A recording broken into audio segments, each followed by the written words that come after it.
الحمد لله نحمده ونستعينه ونستغفره ونؤمن به ونتوكل عليه ونعوذ بالله من شرور أنفسنا ومن سيئات أعمالنا من يهده الله فلا مضل له ومن يضلله فلا هادي له ونشهد أن لا إله إلا الله وحده لا شريك له ونشهد أن سيدنا ومولانا محمدا عبده ورسوله أما بعد فأعوذ بالله من الشيطان الرجيم بسم الله الرحمن الرحيم يا أيها الذين آمنوا اتقوا الله وكونوا مع الصادقين صدق الله العظيم وقال النبي صلى الله عليه وسلم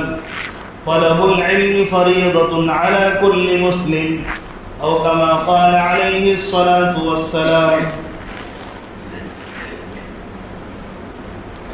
ادب ہی سے انسان ہے، ادب ہی سے انسان ہے، ادب جو نہ سیکھے وہ حیوان ہے۔ میرے والد احترام بزرگوں اور دوستوں اور اسلام کے غیور فرزندوں، اللہ تبارک و تعالیٰ نے ہم سب کو ایمان کی دولت سے نوازا اور پیارے آقا صلی اللہ علیہ وسلم کی امت میں پیدا فرمایا اور رسالت کا ہمیں اقرار کرنے کی توفیق بھی نصیب فرمائے کہ ہم اپنے پیارے آقا صلی اللہ علیہ وسلم کو رسول مانتے ہیں۔ ان کی ایک ایک بات پر ایمان لانے کو ہم فخر سمجھتے ہیں اور کامیابی کا دار و مدار سمجھتے ہیں۔ یہ اللہ تعالیٰ کا بہت بڑا احسان و کرم ہے کہ اللہ تعالیٰ نے کروڑوں لوگوں میں سے چن کر چھانٹ کر ہمیں ایمان کی دولت سے نوازا۔ ایمان کو بچانا بہت ضروری ہے۔ ایمان اگر ہم نہیں بچائیں گے تو سمجھ لیے جان سے بھی زیادہ قیمتی چیز ہم کھو دینے والے ہیں۔ یہی وجہ ہے صحابہ کرام نے اس قیمتی چیز کو سمجھا تھا۔ جب انہوں نے عمل کیا اور اللہ تبارک و تعالیٰ سے لو لگایا اور اللہ کی عبادت میں آگے بڑھے، پیارے آقا صلی اللہ علیہ وسلم کی غلامی میں آگے بڑھے، تو اللہ تعالیٰ نے ان کو بلند کر دیا، ان کے مقام کو بلند کر دیا، ان کو عزتیں عطا کی گئی اور اس دنیا کی زندگی میں اللہ تعالیٰ نے انہیں رضی اللہ عنہم ورضوا عنہ کا پروانہ عطا کر دیا۔ یعنی اللہ نے انہیں دنیا میں سنا دیا میں ان صحابہ کرام سے راضی ہو چکا ہوں۔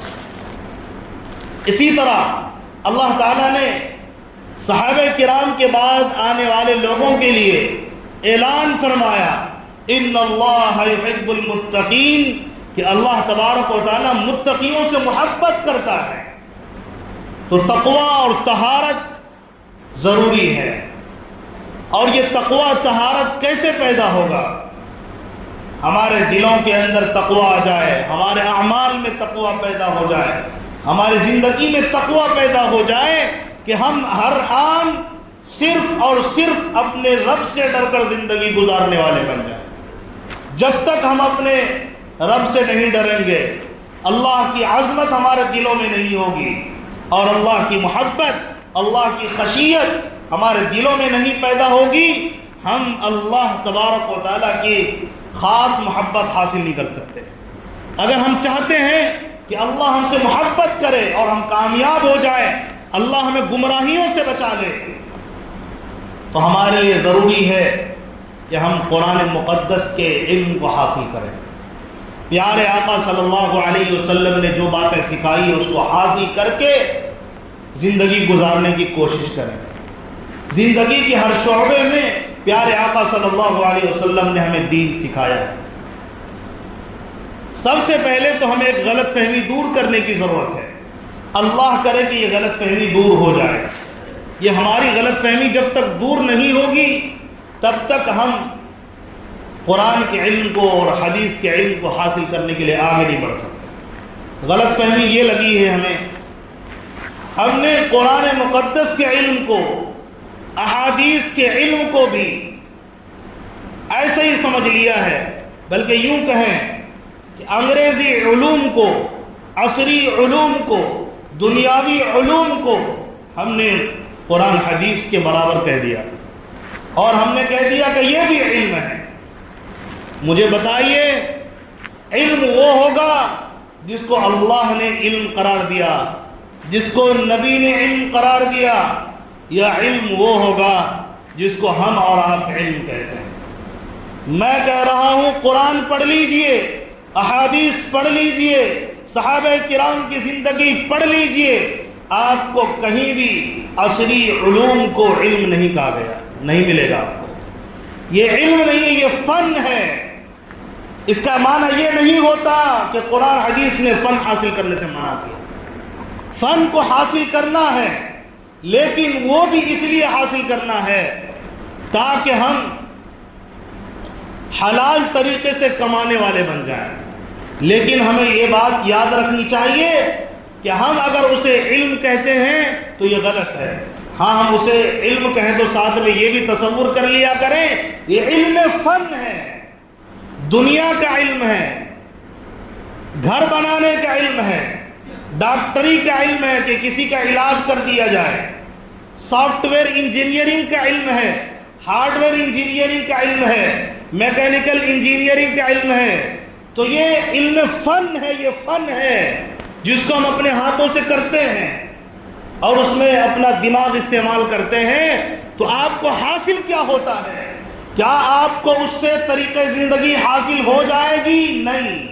ان تمام علوم سے صرف آپ کو صرف اور صرف روپیہ پیسہ حاصل ہوگا، لیکن اخلاق آپ انگریزی علوم سے نہیں سیکھ سکتے، تمیز آپ انگریزی علوم سے نہیں سیکھ سکتے، حلال آپ انگریزی علوم سے نہیں سیکھ سکتے، سچائی کتنی بڑی دولت ہے آپ انگریزی علوم سے نہیں سیکھ سکتے، ماں باپ کا کیا مقام ہے انگریزی علوم سے نہیں سیکھ سکتے، بڑوں کا کیا مقام ہے انگریزی علوم سے نہیں سیکھ سکتے، مسجد کا کیا مقام ہے انگریزی علوم میں یہ بات نہیں بتائی گئی، مدارس کا کیا مقام ہے جہاں قال اللہ اور قال رسول کی تلاوت ہوتی ہے وہ آپ کو انگریزی علوم نہیں بتاتا ہے، دکان میں بیٹھ کر دھوکے بازی کتنا بڑا جرم ہے آپ کو انگریزی علوم میں نہیں بتایا گیا، تجارت کیسے کرنی چاہیے انگریزی علوم میں حلال طریقہ نہیں بتایا گیا، اس کی رہنمائی نہیں کی گئی۔ حرام میں جائیں گے لوگوں کو آپ دھوکے میں ڈالیں گے، جھوٹ آپ کو بولنا پڑے گا، پورے مارکیٹ کے اندر، پوری دنیا کے اندر، مارکیٹ میں، بینکوں میں، ہر جگہ جھوٹ کی فراوانی ہو گئی۔ ایک اچھا ڈاکٹر بننے کے لیے قرآن کا علم اور حدیث کا علم ضروری ہے، ورنہ آدمی صرف مال کے لیے بڑے بڑے فیس لگاتا ہے اور اس سے فائدہ اٹھاتا ہے۔ اسی طرح اچھا انجینئر بننے کے لیے، اچھا ڈاکٹر بننے کے لیے قرآن اور حدیث کا علم ضروری ہے۔ ماں باپ کا فرما بردار بننے کے لیے، استاذ کا فرما بردار بننے کے لیے، بڑوں کا قدر کرنے کے لیے ہمیں ضروری ہے کہ ہم قرآن پاک کے علم کو اور حدیث کے علم کو حاصل کریں۔ ہمیں نبی نے بتایا کہ انسانیت یہ کتنی اہم ہے، ہمیں قرآن نے بتایا کہ انسانیت کیا چیز ہے، ہمیں قرآن نے بتایا ایمان والے کتنے اہم ہوتے ہیں، ہر انسان کتنا اہم ہے، ہمیں قرآن نے بتایا کہ ناحق طور پر ایک چوٹی کا خون کرنا بھی جرم ہے، ہمیں حدیث نے بتایا۔ اسی لیے اللہ نے قرآن میں اعلان کر کے کہا وَلَقَدْ كَرَّمْنَا بَنِي آدَمَ، ہم نے انسانوں کو عزت دی ہے، انسان کو ذلیل کرنے والا یہ اللہ تبارک و تعالیٰ کے حکم کو ٹھکرانے والا ہے، یہ مجرم ہے اللہ خالق اور مالک کے دربار کا۔ اور اسی طرح چاہے جانور ہو چاہے انسان ہو، جو بھی ان کو تکلیف پہنچاتا ہے یہ مجرمین ہیں۔ یہ قرآن ہمیں سکھاتا ہے، یہ احادیث ہمیں سکھاتی ہے، پیارے آقا نے ہمیں بتایا اور قدم قدم پر رہنمائی کی ہے۔ مجھے وہ جملہ لے کر آئیے، مجھے بتائیے جہاں بتایا گیا ہو کہ ماں باپ یہ جنت جانے کا ذریعہ ہو، عصری علوم میں مجھے بتائیے کہاں ہے۔ یہ ماں باپ ہمارے لیے بہت اہمیت کے حامل ہوتے ہیں، مجھے بتائیے عصری علوم میں کہاں ہے۔ ماں باپ کے سامنے اف نہیں کرنا چاہیے۔ دنیاوی علوم میں کہاں لکھا ہوا ہے مجھے بتائیے؟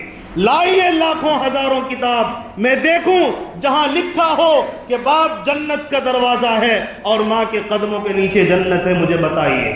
لائیے وہ انگریزی بک اور کتاب جہاں بتایا گیا ہو کہ بیوی کے حقوق ادا کرو، بیوی کو غلام نہ سمجھو، بلکہ برابری کے حقوق تمہارے ذمے عائد ہوتے ہیں کہ ان کا نان و نفقہ یہ تمہاری ذمہ داری ہے۔ یہ کس کتاب انگریزی کتاب میں لکھی؟ آپ کو کہیں نہیں ملے گا۔ یہ آپ کو قرآن بتاتا ہے، حدیث بتاتا ہے، مردوں کے ذمے عورتوں اور بچوں کے مال کی روزی کی ذمہ داری یہ قرآن میں اللہ تعالیٰ نے ہمیں بتایا ہے۔ یہ حدیث میں پیغمبر نے بتایا کہ اس کو گھر دینا، عورتوں کو گھر دینا شوہر کی ذمہ داری، عورتوں کو کپڑا پہنانا شوہر کی ذمہ داری، عورتوں کا خرچہ اٹھانا یہ مرد و شوہروں کی ذمہ داری۔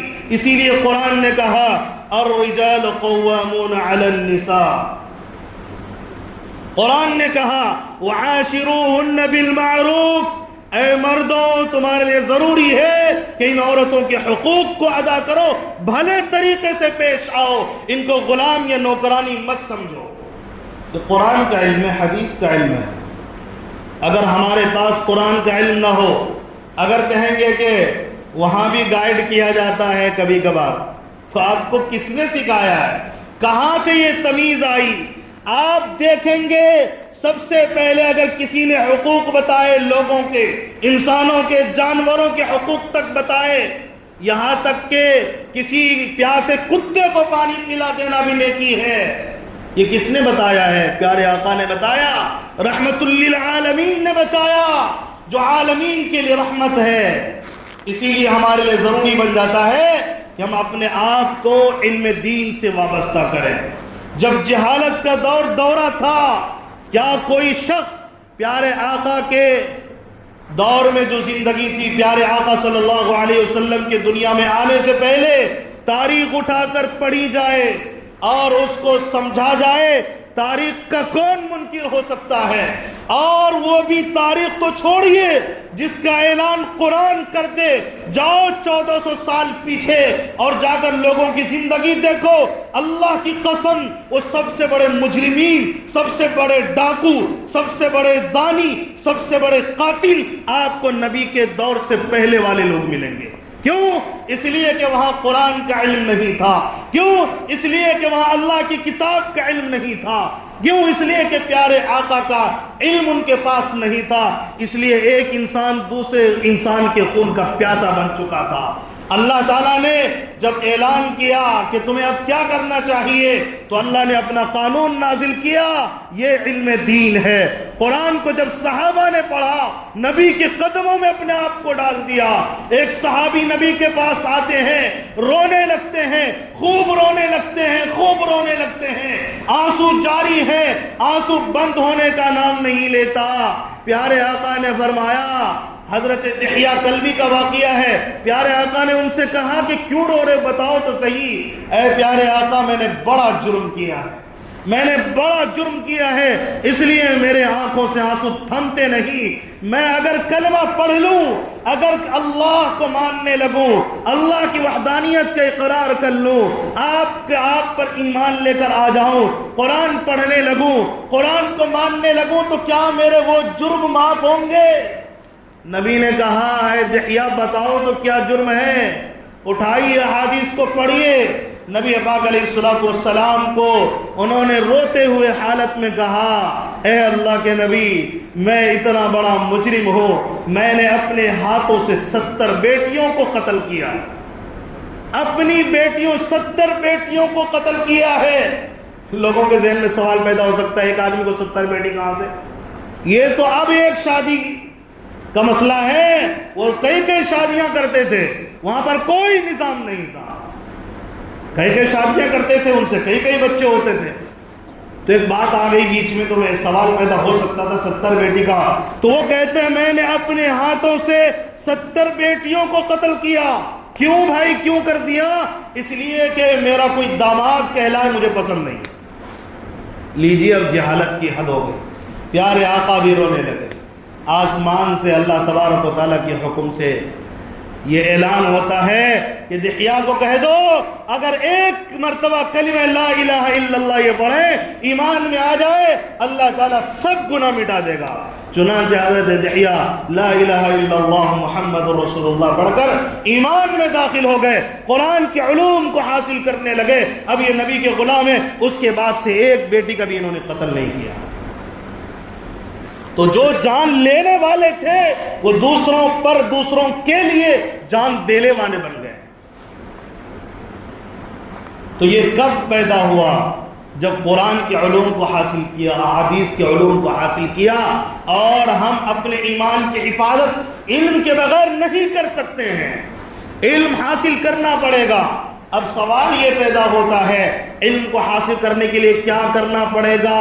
دنیا کے علوم کو حاصل کرنے کے لیے کوئی ماں باپ غافل نہیں ہے، جبکہ انہیں پتا ہے رزق کی ذمہ داری اللہ نے لی ہے، جبکہ انہیں پتا ہے رزق آگے چل کر یہ خود محنت کر کے کما لے گا، اور انہیں بتانے کی ضرورت نہیں۔ لیکن پوری دنیا کے مومن ہو یا کافر ہو یا مشرک ہو، کوئی بھی ہو، ہر ایک آدمی اس بات کے لیے ضرور فکر مند ہوتا ہے کہ دنیاوی علوم انہیں ٹھوس ٹھوس کر پڑھا دیا جائے، انگریزی بک کے صفحات چاٹ چاٹ کر پڑھایا جائے۔ میں اس کے لیے منع نہیں کرتا، قرآن اس کو منع نہیں کرتا، احادیث ان کو منع نہیں کرتا، بلکہ قرآن کہتا ہے انصاف کرو، حدیث کہتا ہے انصاف کرو۔ جو چند روزہ زندگی ہے تم نے کلمہ اسی بنیاد پر پڑھا ہے کہ آخرت میں کامیاب ہو جائے، جہنم سے بچ جائے، جنت حاصل ہو جائے، جنت میں محلات تمہیں مل جائیں، جنت میں حور و قصور تمہیں ملے، جنت میں تم ہمیشہ زندہ رہو، جنت میں تمہیں بیماری نہ آئے، جنت میں تم جوان رہو، جنت میں تم ایک سے ایک کھانا کھاؤ، جنت میں تم آرام سے زندگی گزارو۔ جب تم نے اس بات کے لیے کلمہ پڑھا تو تیاری کیا کر رکھی ہے؟ جس دن دنیا کی زندگی میں چند لقمے کھانے کے لیے، چند سال گزارنے کے لیے ٹھوس ٹھوس کر کتابیں پڑھاتے ہو اور زندگی کا اکثر حصہ اس کو پڑھنے میں لگاتے ہو، جبکہ پتہ ہے چند سالوں کے بعد یہ زندگی ختم ہو جائے گی، اس کے پیچھے اس قدر لگے ہو جہاں ہمیشہ رہنا ہے، جہاں آخرت میں مزے کرنے ہیں، جہاں جہنم سے بچاؤ ہوگا، جہاں اللہ کے عذاب سے بچیں گے اور ہمیشہ کے لیے عذاب سے بچنا ہے، اس بات کا کلمہ پڑھا۔ اس کلمے کی حفاظت کے لیے آپ نے کیا کیا، اس بات کو سوچنے کی ضرورت ہے۔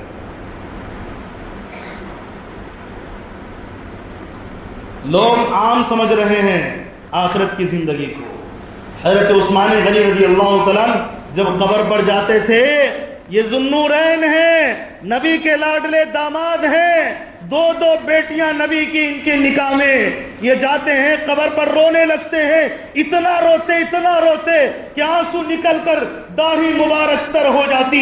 ان سے پوچھا جاتا ہے، جہنم کا تذکرہ ہوتا آپ اتنا نہیں روتے، جنت کا تذکرہ ہوتا آپ اتنا نہیں روتے، اتنا متاثر نہیں ہوتے، اتنا امپریشن آپ میں نہیں آتا، یہ کیا بات ہو گئی کہ آپ جب قبر کے پاس جاتے ہیں تو اتنا روتے ہیں؟ انہوں نے کہا میں تمہیں کیا بتاؤں، نبی نے فرمایا کہ یہ آخرت کی منزل میں سے پہلی منزل ہے، اگر یہ پاس کر گیا، اگر یہاں پر ہم نکل گئے، اگر یہاں پاس ہو گئے پہلی منزل میں تو ہر منزل میں ہمارے لیے آسانی ہوگی، اس لیے میں رو رہا ہوں۔ انہوں کو پتا تھا آخرت کی منزلیں کتنی سخت ہوتی ہیں۔ اللہ کی قسم، اس قبر کے اندر سوال اور آخرت میں سوال یہ ہرگز نہیں ہوگا۔ تم نے دنیا کتنا پڑھایا تھا، کتنے سالوں میں کتنے بک تم نے پڑھے تھے، اللہ کی قسم یہاں یہ ضرور پوچھا جائے گا کہ تم اپنے رب کو کتنا مان کر آئے تھے اور کتنا قرآن پڑھ کر آئے، کتنا حدیث پڑھ کر آئے، نبی کو کتنا مان کر آئے تھے، یہ بتاؤ۔ قرآن قبر میں یہ پوچھا جائے گا۔ اسلام کہتے تھے اسلام سب سے پیارا مذہب، اسلام سب سے سچا مذہب، بتاؤ اس کو کتنا فالو کر کے کتنا سیکھ کر آئے تھے؟ یہ سوال ہوگا قبر میں۔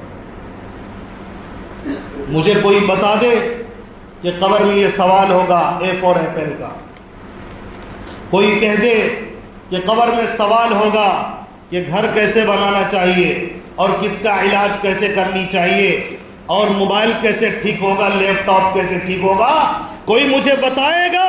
جب آخرت کی منزل ہمیشہ کی زندگی شروع ہو رہی ہے، جہاں یا تو بربادی ہے یا کامیابی ہے، اس بارے میں کون فکر کرتا ہے؟ کیا وہ یہاں سوال ہوگا یہ؟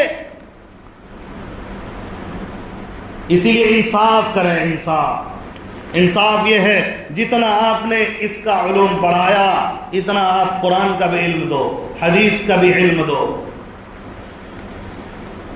لوگ الجھن میں پڑ جاتے ہیں دونوں کیسے حاصل ہوگا، کرنے والوں کے لیے کوئی مشکل نہیں ہے۔ 100 نہیں، 1000 نہیں، 1,00,000 کی تعداد بتا دوں، عالم بھی، حافظ بھی، انجینئر بھی، ڈاکٹر بھی ایک وقت میں بنا بیٹھا ہے۔ ہم الجھن کے شکار ہیں کہ کیسے ہوگا۔ الجھن کیوں نہ پڑیں گے؟ کیونکہ شیطان ہمارے پیچھے لگا، ہمارا دماغ ہمارے پیچھے لگا، مادیت پرستی کے ہم شکار ہو چکے ہیں۔ مادیت پرستی کے شکار ہونے والوں کو قرآن حدیث کیسے حاصل کرنا، اس کا علم کیسے ہوگا؟ سوچتے ہیں اور کہتے ہیں، میں سوال یہ کر رہا تھا یہ کہاں حاصل ہوگا؟ قرآن کا علم، حدیث کا علم گھر میں بیٹھ کر، موبائلوں میں دیکھ کر۔ کہتے ہیں انجینئرنگ کرنے کے لیے، ڈاکٹری کرنے کے لیے اسکول جانا ہوگا، پروفیسر بننے کے لیے اسکول جانا پڑے گا، اور ڈاکٹری علم حاصل کرنے کے لیے ڈاکٹری استاذ کے پاس جانا پڑے گا جو ڈاکٹر بناتا ہے، انجینئرنگ پڑھنے کے لیے انجینئر کے جو ماہر ہوتے ہیں اس کے پاس جانا پڑے گا، اور قرآن کا علم حاصل کرنے کے لیے بستر میں بیٹھ کے پڑھنا پڑے گا، ہے نہیں؟ رات دن سوتے رہیے، خود سوئیے اور اپنے بچوں کو بھی سلائیے، اور جب فتنے نازل ہوں گے اور منٹوں سیکنڈوں میں جب آپ کے بچے مرتد ہو کر مریں گے اور جہنم کے ایندھن بنیں گے، پھر جب آپ کی آنکھیں کھڑی ہوں گی اس وقت میں آپ کو کوئی نہیں بچا سکے گا۔ آپ روئیں گے، تڑپیں گے کہ یہ بچے جنت میں کیوں نہیں جا رہے ہیں، جہنم میں کیوں چلے جا رہے ہیں۔ آپ روئیں گے، تڑپیں گے، آپ کو پوچھنے والا بھی کوئی نہیں ہوگا۔ اس لیے ان کو کہاں بھیجیں گے؟ علماء کے پاس بھیجیے، علماء سے ان کو جوڑیے۔ اگر فتنوں سے بچنا چاہتے ہیں ایک واحد علاج ہے، علماء سے، حفاظ سے ان کو جوڑیے۔ ہر مسجد میں امام موجود، ہر مسجد میں حافظ موجود، ہر مسجد میں عالم موجود۔ کیا ہفتے میں ایک دن بھی کیا آپ اپنے بچوں کو ان علماء کے پاس لاتے بٹھاتے ہیں؟ دور بھاگتے ہیں ان سے، اور بھاگتے رہیے۔ قبر کی منزل بھی قریب ہے، جب قبر میں یہ گریں گے اور جب انہیں عذاب ہوگا تب آپ کو پتہ لگے گا، ابھی ہم نہیں جانیں گے۔ اسی لیے اللہ نے قرآن میں کہا یا ایھا الذین آمنوا اتقوا اللہ وکونوا مع الصادقین، اے ایمان والو اللہ سے ڈرو اور سچوں کے ساتھ ہو جاؤ۔ سچ بولنے والے، جو قرآن بولتا ہے، جو حدیث بولتا ہے، اس سے بڑا سچا اور کوئی نہیں ہو سکتا۔ جن کا وقت مسجد میں گزرے، جن کا وقت مدرسے میں گزرے، قال اللہ اور قال رسول پڑھتے ہوئے گزرے، ان سے بڑا سچا اور کون ہو سکتا؟ میں یہ نہیں کہتا وہ کبھی جھوٹ نہیں بولتے، ہاں جھوٹ بولتے ہیں، لیکن جو قرآن سے ان پڑھ ہیں، جو حدیث سے ان پڑھ ہیں، ان سے بہت کم جھوٹ بولتے ہیں۔ تو یہ سچوں میں تو شامل ہو گئے نا، تو اللہ کہہ رہا ہے سچوں کے ساتھ لگا دو۔ جو قرآن کی بات کرتا ہے، حدیث کی بات کرتا ہے، تو کامیابی تمہارے قدم چومے گی۔